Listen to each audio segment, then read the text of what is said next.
नमस्कार दोस्तों, स्वागत है आपका टीवी 24 नेटवर्क में और मैं हूं अजय सिन्हा। बागेश्वर धाम यानी धीरेंद्र शास्त्री बिहार पहुंचे और उसके बाद बिहार की सियासत गर्मा गई। क्या बीजेपी अब वहां पर हिंदू कार्ड खेलने वाली है? क्योंकि इससे पहले चुनावों में भी देखा गया है, चाहे वो महाराष्ट्र का चुनाव हो चाहे फिर और जगह का चुनाव हो, मुख्यमंत्री योगी आदित्यनाथ पहुंचकर कहते थे कि बटेंगे तो कटेंगे। वहीं प्रधानमंत्री नरेंद्र मोदी ने कहा कि एक हैं तो सेफ हैं।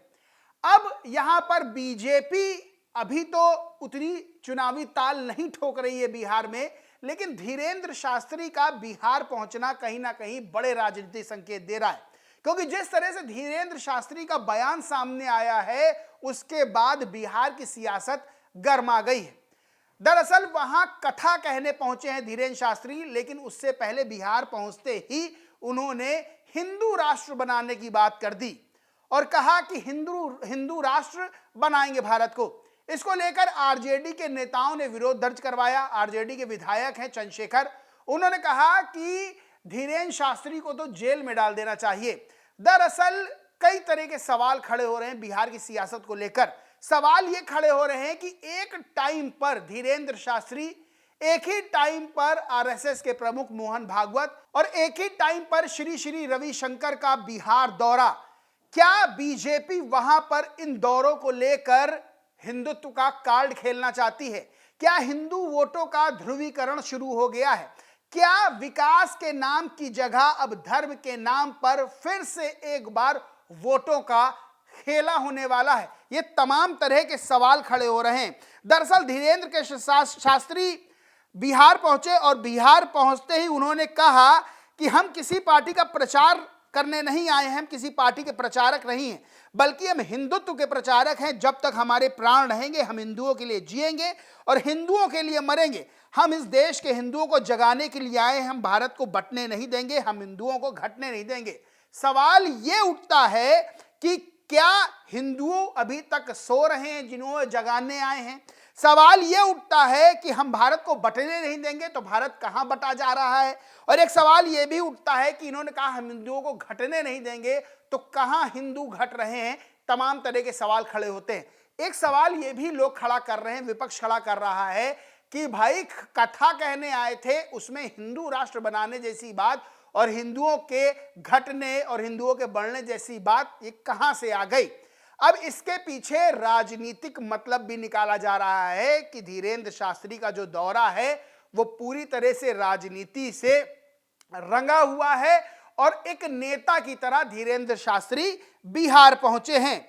भी धीरेंद्र शास्त्री ने आगे और कहा, उन्होंने कहा हमको बिहार आने से जितना रोका जाएगा हम उतना आकर और कथा करेंगे। मुझे यहाँ आने से रोका जाएगा तो मैं यहाँ आकर मकान बना लूंगा, अगर हमें रोकेंगे तो हम मर जाएंगे, तो हम फिर बिहार में ही जन्म लेंगे।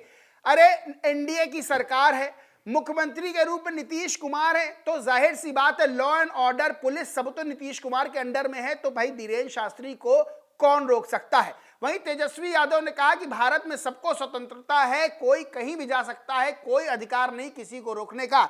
लेकिन जिस तरह से बयान धीरेंद्र शास्त्री ने दिया है, हिंदू राष्ट्र की बात की है, वो कहीं ना कहीं अपने आप में ये इशारा जरूर कर रहा है कि बिहार में चुनावी जो रंग है वो चढ़ने लगा है। चुनावी तैयारियां पूरी तरह से हो चुकी हैं और जिस तरह से एक बड़ा vote bank, Hindu vote bank BJP की ओर टर्न करना है, बीजेपी की ओर घुमाना है, उसकी भी तैयारियां हो चुकी हैं।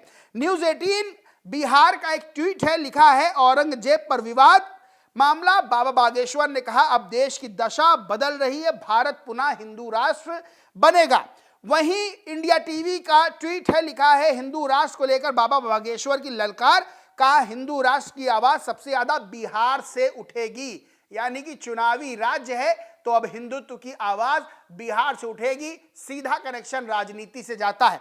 अब यहां पर आरजेडी ने इस चीज का विरोध किया है। आरजेडी के विधायक हैं चंद्रशेखर, उन्होंने विरोध किया है। उन्होंने विरोध करते हुए कहा है कि यह बयान संविधान विरोधी है।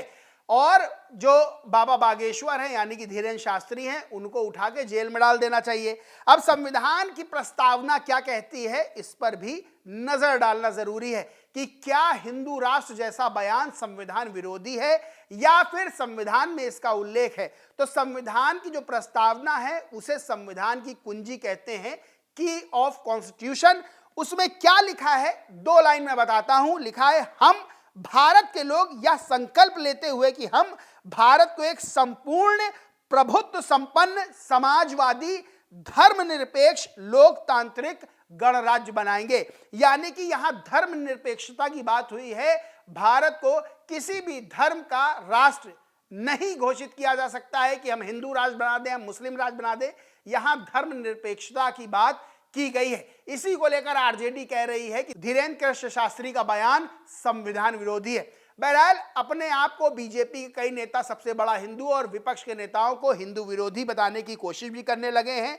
कोशिश क्या की जा रही है, आपको बताएं कि गिरिराज सिंह हैं, बीजेपी के बड़े नेता हैं, केंद्रीय मंत्री हैं। उन्होंने ट्वीट किया और फोटो, राबड़ी देवी की फोटो, लालू यादव की फोटो लगाई जिसमें शायद राबड़ी देवी छठ पूजा करती हुई नजर आ रही हैं।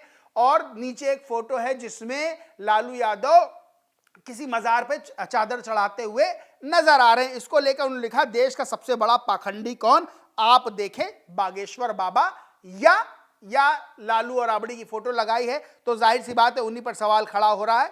अब बागेश्वर धाम सरकार ऑफिशियल नाम से जो ट्विटर पेज है उसने भी एक ट्वीट किया है। लिखा है, भगवा हम लहराएंगे, हिंदू राष्ट्र हम बनाएंगे, श्रेष्ठ बीज मंत्र का है जय हिंदू राष्ट्र, राम के वनवास का काव्य है जय हिंदू राष्ट्र, जन जन के हर कंठ का गान हो जय हिंदू राष्ट्र, हर दिल थर थर कांपे सुनकर जय हिंदू राष्ट्र, वीर पुत्रों की अमर ललकार जय हिंदू राष्ट्र। ये ट्वीट किया है सीधे तौर पर जो बड़ा हिंदुओं का वोट बैंक है उसको एक ओर करने की, यानी कि एक तरफ करने के लिए जो ध्रुवीकरण किया जाता है वोटों का, उसकी कोशिशें बिहार में शुरू हो गई हैं। और औरंगजेब का मुद्दा हो चाहे बाबर का मुद्दा हो, क्योंकि औरंगजेब का मुद्दा अभी चल ही रहा है।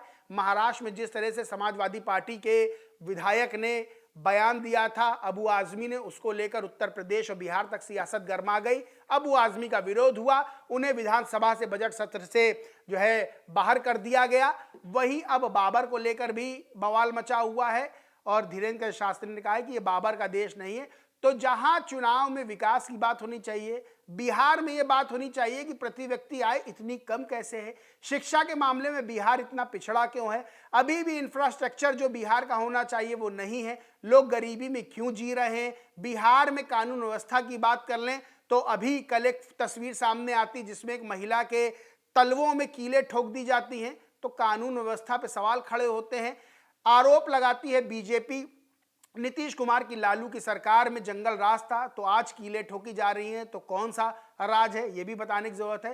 तो विकास पे, कानून व्यवस्था पे बात होनी चाहिए। लेकिन एक बार फिर से हिंदू राष्ट्र बनाने का बिगुल फूंक दिया गया है और कहीं ना कहीं एक बहुत बड़े स्तर पर जो वोटों का ध्रुवीकरण है उसको करने की तैयारियां शुरू हो गई हैं। और इसे कह सकते हैं कि बीजेपी ने पहला अपना जो पासा है बिहार चुनाव को लेकर वो फेंक दिया है। और जैसे जैसे बिहार चुनाव करीब आते जाएंगे, अक्टूबर नवंबर माना जा रहा चुनाव होंगे, वैसे वैसे ये चीजें और तेजी से देखने को मिलेंगी। बहरहाल दोस्तों, इस पूरे मामले पर आप क्या सोचते हैं, क्या मानते हैं, कमेंट करके जरूर बताएं। वीडियो अच्छा लगा हो तो लाइक करें, कुछ शेयर करें और चैनल को सब्सक्राइब नहीं किया तो सब्सक्राइब करके बेल आइकन जरूर दबा लें। धन्यवाद।